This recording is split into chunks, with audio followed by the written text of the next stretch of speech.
एक तरफ तेजस्वी यादव बिहार चुनाव के बायकॉट की बात कर रहे हैं, तो दूसरी तरफ जनता दल यूनाइटेड के सांसद ही और विधायक ही लगातार चुनाव आयोग की एसआईआर पर सवाल उठा रहे हैं। लेकिन तीसरी तरफ नीतीश कुमार कुछ भी बोलने से कतरा रहे हैं और चौथी तरफ भारतीय जनता पार्टी के तमाम नेता चुनाव आयोग की पीठ थपथपा रहे हैं। समझ तो आ नहीं रहा कि चल क्या रहा है, लेकिन हां, समझने की जरूरत यह है कि कहीं ऐसा तो नहीं कि आज तक जो बातें कही जाती थी कि यदि नीतीश भाजपा का साथ छोड़ेंगे तो भारतीय जनता पार्टी उनका वही हाल करेगी जो शिवसेना का हुआ था, यानी कि जनता दल यूनाइटेड तो रहेगी लेकिन माइनस नीतीश कुमार रहेगी। कहीं ऐसा तो नहीं कि अब साथ नहीं छोड़ा तो फिर वही हाल होगा, जनता दल यूनाइटेड रहेगी माइनस नीतीश कुमार, लेकिन होगा उसका उल्टा। जनता दल यूनाइटेड टूटेगी और उसके कई नेता या ढेरों नेता तेजस्वी और राहुल गांधी के साथ जाकर खड़े हो जाएंगे।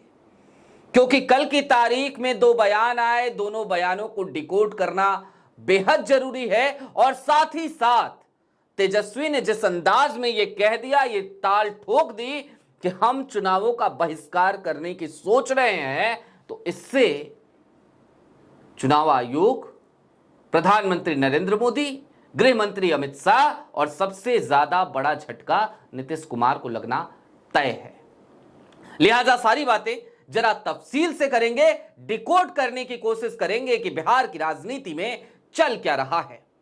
नमस्कार, मैं स्वप्निल और आप मुद्दा देख रहे हैं। और मुद्दे की बात तो यह है कि कल की तारीख में क्या क्या हुआ। मसलन दो बयान आए।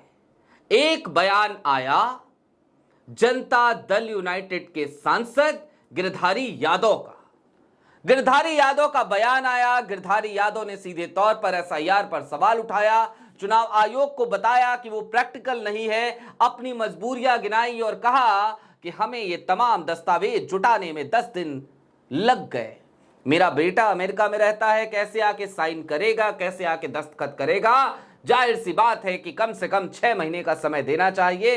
1 महीने में चुनाव आयोग ये सब कैसे करा रहा है। पत्रकार ने पलटकर पूछा कि क्या आप अपनी पार्टी के खिलाफ बात नहीं कर रहे हैं?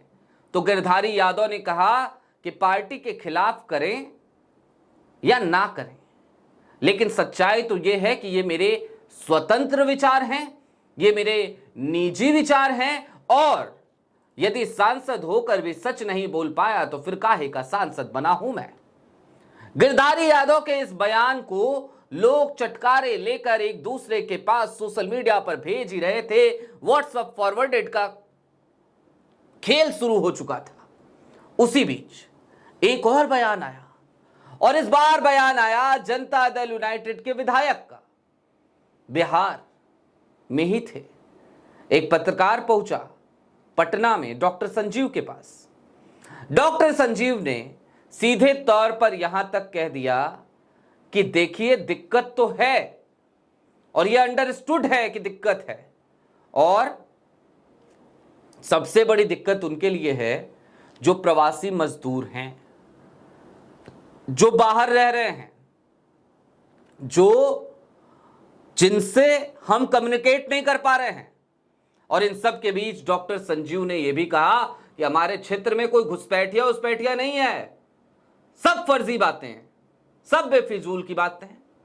याद होगा आपको सूत्रों के हवाले से खबर, चुनाव आयोग के सूत्रों के हवाले से खबर, दिल्ली से सटे नोएडा में, नोएडा की फिल्म सिटी में जो मीडिया की मंडी सस्ती है, उसने सूत्रों के हवाले से बहुत खबर चलाए थे कि घुसपैठिए मिले हैं बिहार में। डॉक्टर संजीव ने सीधे इनकार किया। जनता दल यूनाइटेड के ही विधायक हैं डॉक्टर संजीव, नीतीश कुमार के। और इन सब के बीच कल की तारीख में और भी कई तस्वीरें देखने को मिली। मसलन एक तस्वीर आपने और देखी होगी, जिस तस्वीर में स्पीकर महोदय सीधे तौर पर भारतीय जनता पार्टी के नेता और बिहार के उप मुख्यमंत्री विजय सिन्हा को यहां तक कह रहे थे कि निर्णय हम करेंगे कि आप करेंगे, आप मुख्यमंत्री होकर हंगामा करना चाहते हैं, बैठ जाइए। और तीसरी तरफ तो फिर तेजस्वी यादव की तस्वीर तो सबने देखी, सब भौचक्के रह गए जब तेजस्वी ने सीधे तौर पर एक न्यूज एजेंसी से बात करते हुए कह दिया कि हां, हम विचार कर रहे हैं, हम चुनाव का बहिष्कार भी कर सकते हैं। यानी कि कुल मिलाकर बिहार की राजनीति बड़ी दिलचस्प हो चली है। लेकिन अब जरा इन समीकरणों को समझने की कोशिश करते हैं। बिहार में नीतीश कुमार का जनाधार है या नहीं है, आज की तारीख में यह भी एक यक्ष प्रश्न सा बन गया है। और इससे भी बड़ा सवाल यह है कि नीतीश कुमार की पार्टी में आज की तारीख में कितने लोग नीतीश कुमार को अपना नेता मानने के लिए तैयार हैं। नीतीश कुमार ने 2 दूत भेजे थे दिल्ली, एक ललन सिंह, एक संजय झा। दोनों को लेकर यह बात कही जाती है कि वो नीतीश कुमार को नेता कम और गृह मंत्री अमित शाह को अपना नेता ज्यादा मानते हैं। और इन सब के साथ साथ अभी हालिया दिनों में एक इस्तीफा पत्र भी बड़ा तेजी से वायरल हुआ था, जिसमें सीधे तौर पर पूर्व विधायक ने इस्तीफा देते हुए यह कह दिया था कि माननीय राष्ट्रीय अध्यक्ष जी, ये पार्टी अब वो पार्टी नहीं रही जिस पार्टी से मैं जुड़ा था। अब इस पार्टी में हम जैसे लोगों की जरूरत ही क्या है। अब पार्टी अपनी विचारधारा से समझौता कर चुकी है। वक्फ कानून को लेकर भी बहुत सारे लोगों ने जनता दल यूनाइटेड का साथ छोड़ दिया था और उन सबने भी यही कहा था कि नीतीश कुमार अब एक पपेट के तौर पर काम कर रहे हैं, एक कठपुतली बन चुके हैं। लेकिन क्या नीतीश कुमार जब कठपुतली बन गए हैं तो उनकी पार्टी के भीतर बैठे लोग अब इन स्थितियों को देखते हुए, समझते हुए, इन स्थितियों का आकलन करते हुए अपनी राजनीतिक हस्ती को बचाने के लिए, अपनी पहचान को जिंदा रखने के लिए जनता दल यूनाइटेड से अलग हो जाएंगे? क्या जनता दल यूनाइटेड अब टूटने की कगार पर आकर खड़ी हो गई है और इस बार जब टूटेगी तो 2 हिस्सों में टूटेगी। एक धड़ा भारतीय जनता पार्टी की तरफ चला जाए तो चला जाए, लेकिन दूसरा धड़ा राहुल गांधी और तेजस्वी यादव के साथ जाकर खड़ा हो जाएगा और विपक्ष को मजबूत करेगा, क्योंकि बिहार में आने वाले दिनों में चुनाव है और चुनाव की तैयारी कांग्रेस, आरजेडी जबरदस्त कर रहे हैं। और इन सब के बीच सबसे बड़ा सवाल एक और है, और वो सवाल ये कि ऐसे में नीतीश कुमार के पास क्या रहेगा? खाली हाथ नीतीश कुमार क्या करेंगे?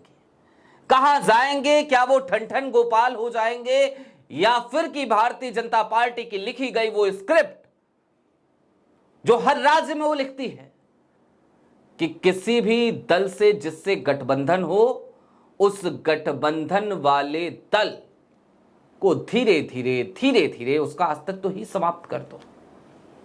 एक तरफ कांग्रेस है जिसके साथ रहने वाले आज की तारीख में आंचलिक शक्तियां बन गए हैं, तो दूसरी तरफ भारतीय जनता पार्टी है, उसके साथ रहने वाले लगातार टूटते हुए नजर आते हैं।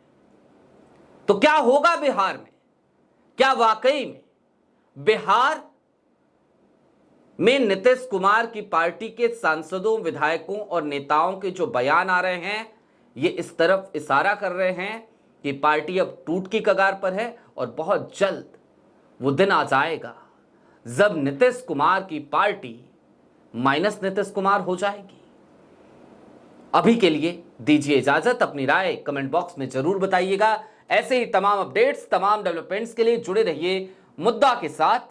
ये मुद्दा वो पुराना वाला मुद्दा नहीं है, नया चैनल है, लेकिन फिर भी आप सब खोजते हुए इस चैनल तक आने लगे हैं। आपकी मोहब्बतें एक बार फिर हमें मिलने लगी हैं, इस बात की बेहद खुशी है। वरना मुझे दिल से कहूं तो वाकई उम्मीद नहीं थी कि विद इन 4 डेज जब मैं इस चैनल पर सही तरीके से काम करने लगूंगा, आप इतनी तेजी से अपनी मोहब्बत हम तक पहुंचाएंगे। अभी के लिए दीजिए इजाजत। ऐसे ही तमाम अपडेट्स, तमाम डेवलपमेंट्स के लिए जुड़े रहिए मुद्दा के साथ, और इस नए वाले मुद्दा चैनल को भी सब्सक्राइब जरूर करें। ना तब रुके थे, ना अब रुके हैं, ना तब झुके थे, ना अब झुके हैं, क्योंकि यहां लगातार सत्ता से सवाल जारी है। शुक्रिया।